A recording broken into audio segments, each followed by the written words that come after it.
사람이나 짐승이나 아는 것만큼 판단합니다. 그리고 아는 것만큼 선택도 합니다. 그리고 잘 선택을 하고 잘 판단을 하면 좋은 결과를 가지게 되고, 몰라서 잘못 판단하면 또 잘못 선택을 하면 나중에 낭패를 당한 후에 후회를 하게 되지요. 그런데 저 알라스카에 가서 보면 러시아가 참 잘못 판단했구나라고 하는 것을 역사관에 가보면 금방 알 수가 있어요. 1869년에 러시아는 알라스카를 미국에 팔았습니다. 굉장히 넓은 땅이고 완전히 얼음이 덮여 있고 사람이 살 수 없는 그런 지역이잖아요. 그것만 보고 미국에다가 720만 달러에 팔아버렸어요. 아주 싼 값이죠. 그런데 그 알라스카 땅에는 철도 있고 니켈도 있고 또 주석도 있고 여러 가지 석유도 있고 많아요. 그런데 거기 알라스카에는 매년 석유를 팔아가지고 돈이 많으니까 거기에 사는 사람들에게 돈을 나눠주는 그런 동네입니다. 미국의 석유의 매장량의 50%가 알라스카에 있다. 그리고 주석도 80%가 있고 니켈도 미국의 매장량 20%가 거기 있다는 거예요. 정말 이렇게 귀한 땅을 덮여있는 얼음만 보고 720만 불에 팔았으니 얼마나 후회되겠어요.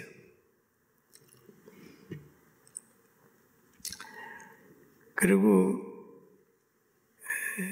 사람이 덮여있는 걸 보지 못하면 밖에만 보면 이렇게 실수할 수 있어요.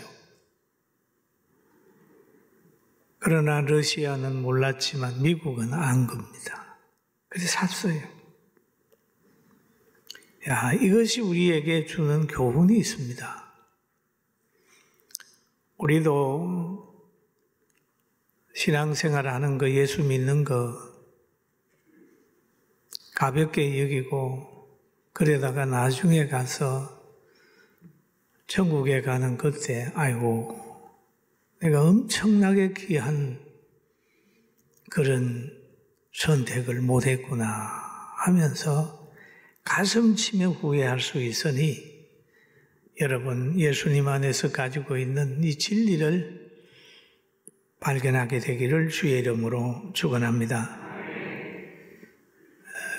이제 10월 달이 되면 저희 교회는 창립에 대한 이야기를 가끔 하지요. 우리가 10월 15일 날 천막을 칠 때에 제가 아는 어떤 목회하는 분도 군포까지 왔음에도 그 환경을 보고 천막에 들어오지도 않았어요.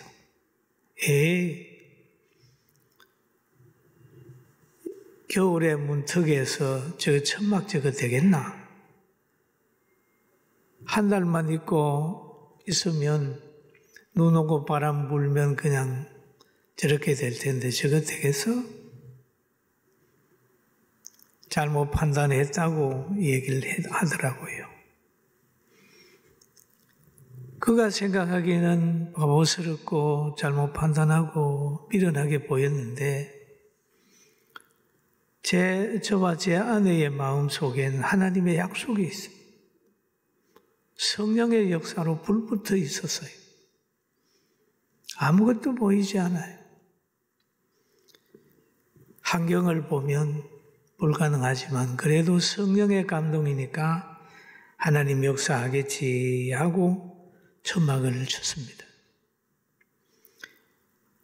그러면 하나님의 약속이나 성령의 감동이 없는 사람들 편에서 보면 무모하겠지만은 우리가 보기에는 성령의 감동을 받은 지극히 정상이고 무에서 유를 창조하시는 하나님을 의지하게 되니까 무리로 걸어가는 베드로의 모습으로 다 안 된다고 하는데 된다라는 믿음이 생겼어요.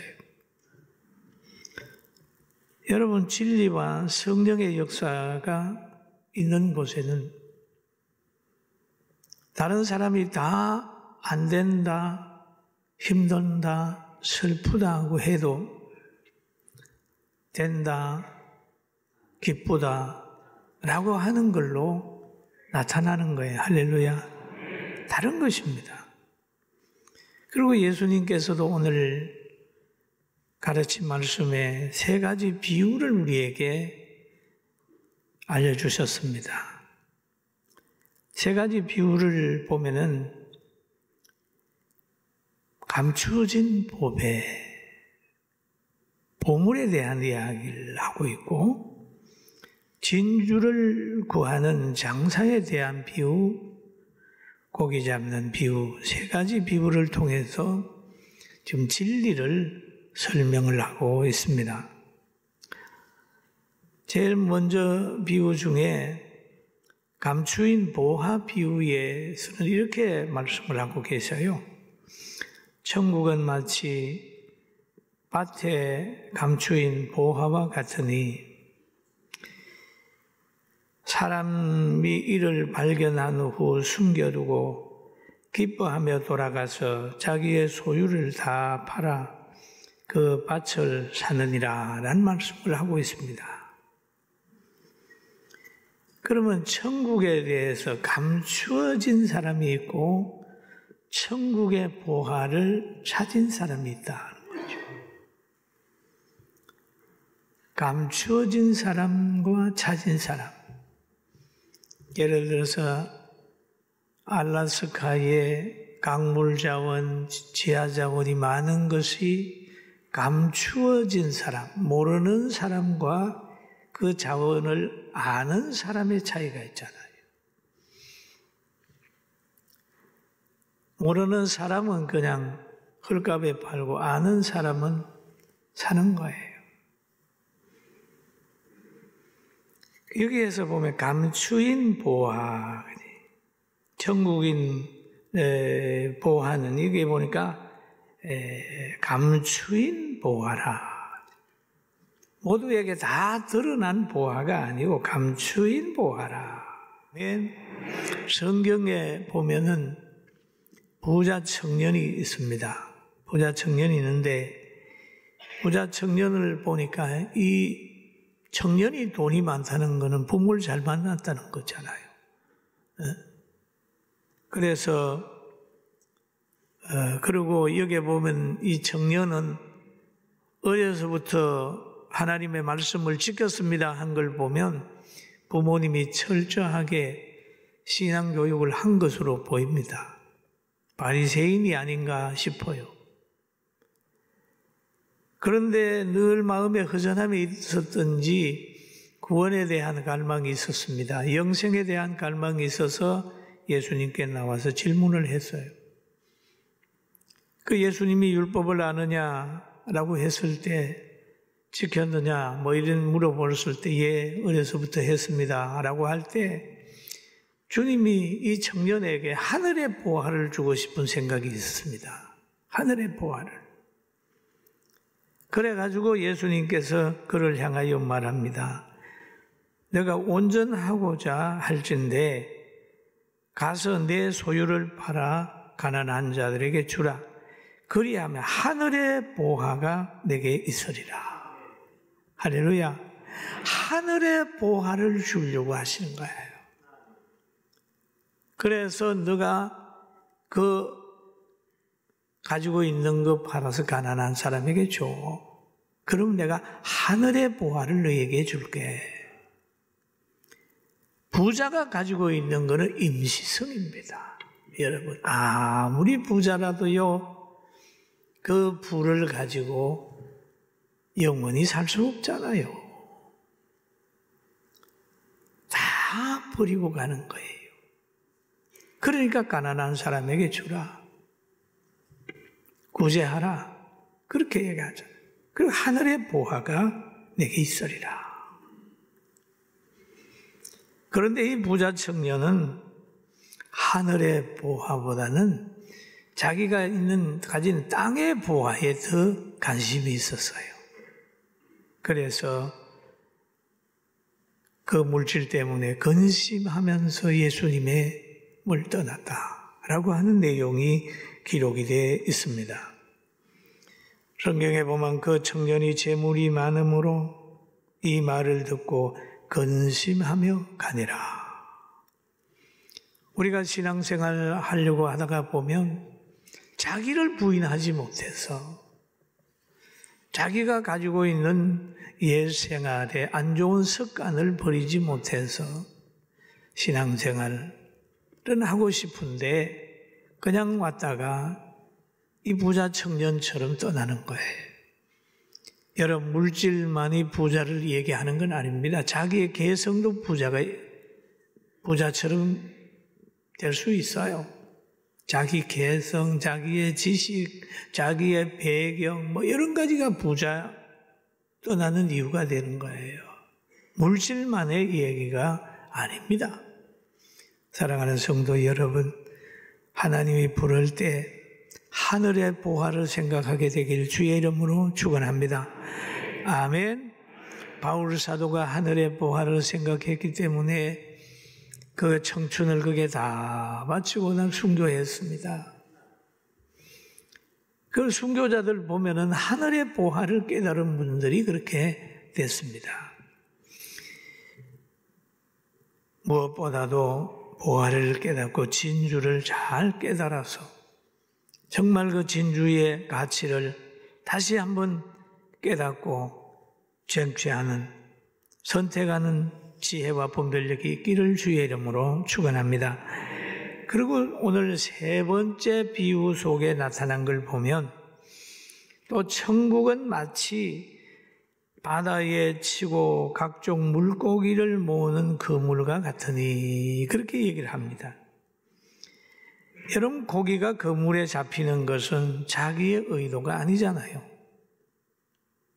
잡는 사람에 의해서 재수 없이 걸린 거 아니에요. 그렇잖아요. 우리가 예수 믿는 것도 어떤 사람 그러잖아요. 여러분, 예수 믿는 동기가 있나요? 어쩌다가 보니까 믿는 부인 만나고 믿는 남편 만나고 믿는 친구 만나가지고 어영부영 하다가 보니까 교회 나와가지고 설교 듣고 어릴 때 성탄절에 가가지고 사탕 하나 먹다가 보니까 매력을 느끼고 온단 말이에요. 그 물에 걸렸다는 것처럼 싹 와가지고 왔단 말이에요. 여러분, 예수 믿는 동기 한번 생각해 보세요.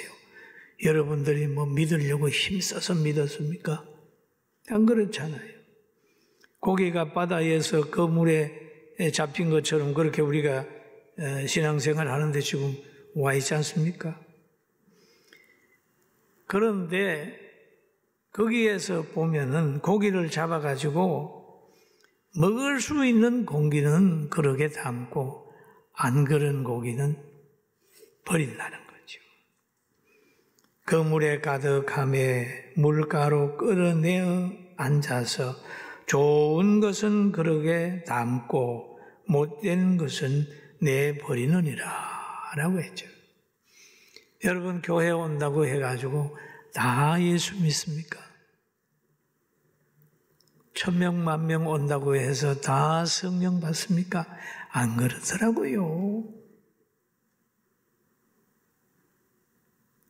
하나님이 교회에 나오는 사람들 전도했다고 와가지고 다 거기에 있는 거 아닙니다.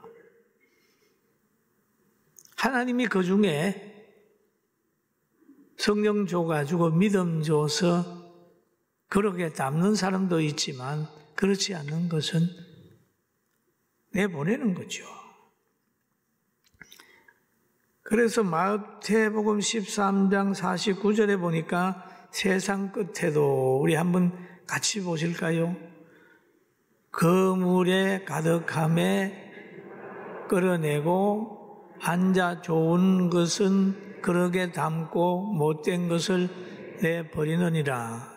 그 다음에요, 세상 끝에도 이러하리니 천사들이 와서 의인 중에 악인을 갈라내어라고 얘기를 하죠.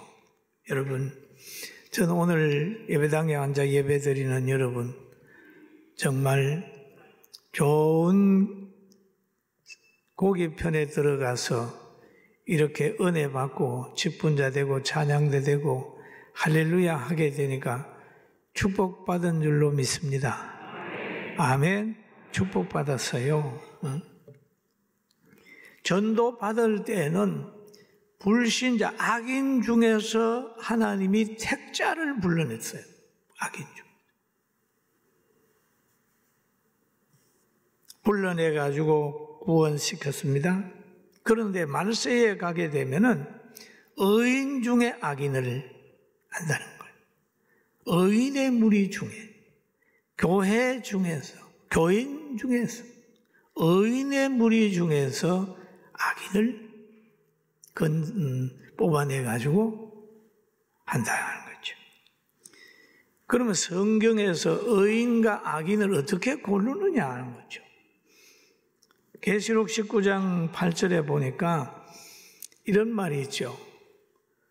그들에게 빛나고 깨끗한 세마포 옷을 입도록 허락하였으니 이 세마포 옷은 성도들의 옳은 행실이로다 하더라. 그러면 성경에 보면 세마포를 입지 않는 사람들은 밀려나는 거죠. 쫓겨나는 거죠. 그러면 옳은 행실이 없을 때에는 나중에 가가지고 힘들어져요. 여러분, 의인의 반열에 있으면은 의인의 옳은 행실을 가지게 되길 주의 이름으로 축원합니다. 예수 믿는 사람의 행실이 있어야 돼요. 믿는 사람의 가치관이 있어야 돼요. 오늘날 우리 한국교회도 보면 그렇잖아요. 막 만민이 기도하는 집이라고 해서 성도들과 땀 흘려 건축한 이 예배당. 그만 주인이 뭐가 되냐면 코로나가 됐어요. 코로나가 돼가지고 진리를 쫓아내버리고 찬양대를 쫓아내버리고 기도하는 사람을 쫓아내버리고 이렇게 돼버린대요. 이렇게 하다가 보면요, 진짜로 교회 문 닫습니다. 엄청 많은 교회가 십자가 내렸어요.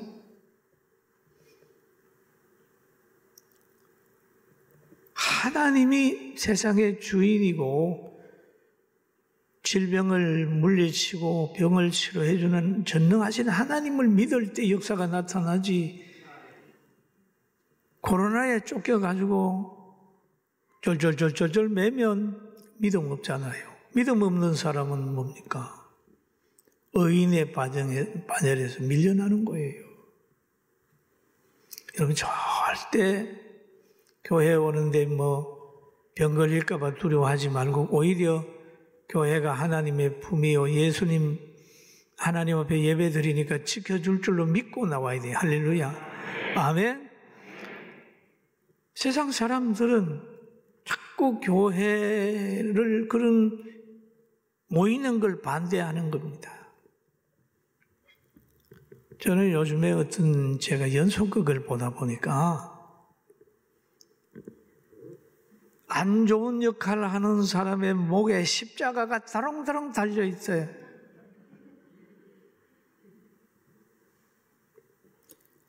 안 좋은 가정에 보면 무슨 예배 드린다고 하는 얘기를 해요. 십자가가 있어요.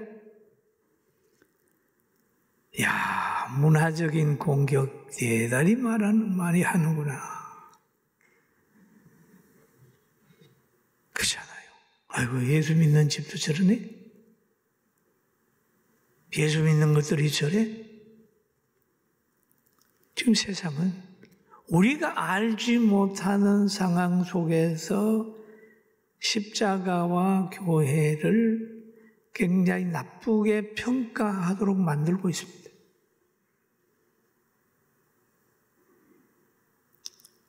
제가 그걸 보면서 그래, 아무리 그렇게 하십시오. 교회는 절대 망하지 않습니다. 할렐루야. 그런 생각이 들었어요. 보세요. 예수님 십자가에 달 때도요, 그 십자가에 나무에 달린 사람은 저주받았다고 하는 모습이거든요, 그게. 그러니까 예수님을 저주받았다고 하는 걸로 보여주기 위해서 대낮에 그것도 산 위에서 십자가에서 다는 거예요. 그러면 모든 사람들이 야, 저 사람 말이야 저주받아서 산 위에서 십자가 달렸어, 그런 분위기로 갈 줄 알지만 그게 아니고 나중에 가니까 부활하니까 끝난 거예요. 할렐루야. 부활하니까 끝나는 거예요. 부활하니까. 여러분이 알잖아요. 우리 교회 개척할 때도 보니까 천막 옆에 십자가 세워놨는데 내가 서울 갔다 오니까 어떤 사람이 와서 십자가 뽑아가지고 발로 분질러 버렸잖아요. 예? 십자가 분질렀잖아요.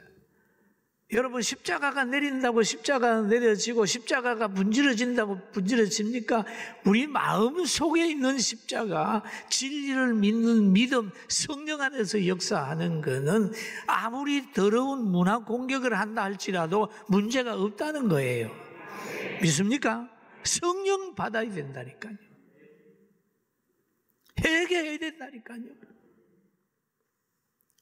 이런 위기 속에서 우리가 살고 있습니다. 이런 환경을 우리가 이겨내야 되는 거예요. 힘으로도 못 이겨요. 배경으로도 못 이겨요. 근력으로도 못 이겨요. 회개하고 성령 받아서 하나님의 영으로 이겨야 돼요. 믿습니까? 이겨야 됩니다.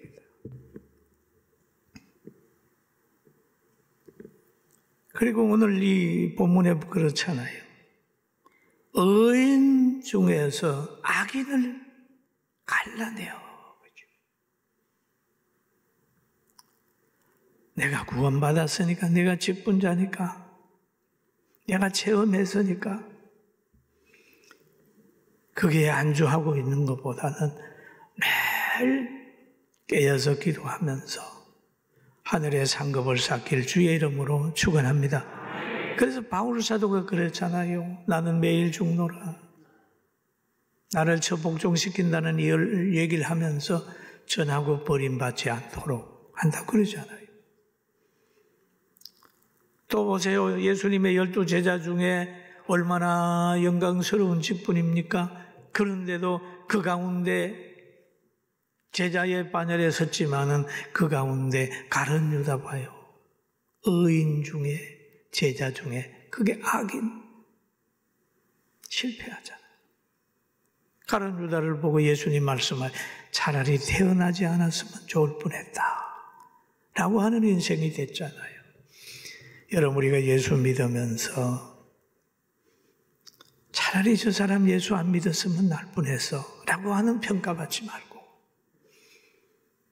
의인 중에 악인 되지 말고, 세마포 없는 사람보다는 옳은 행실로 세마포를 잇고, 다른 사람들이 이해 못한다 할지라도 보화를 발견한 사람으로, 진주를 가진 사람으로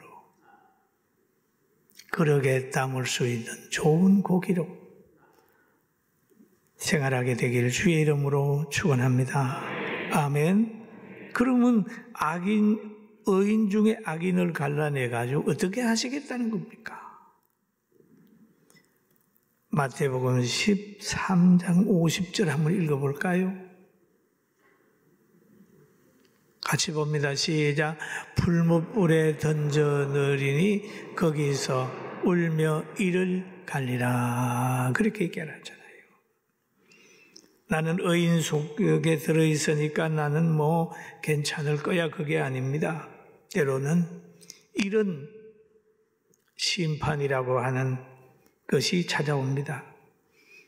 회개하지 않고 교회 속에서, 교인 속에서 악인 운동하는 것은 얼마나 슬픈가 하는 것은 나중에 하나님이 다 알고 계시기 때문에, 또 의인 운동하는 거 얼마나 고통당하고 힘들어도 하나님이 아세요. 왜? 그에게는 하나님의 특별하신 은총과 위로가 있기 때문입니다. 할렐루야. 그러니까요.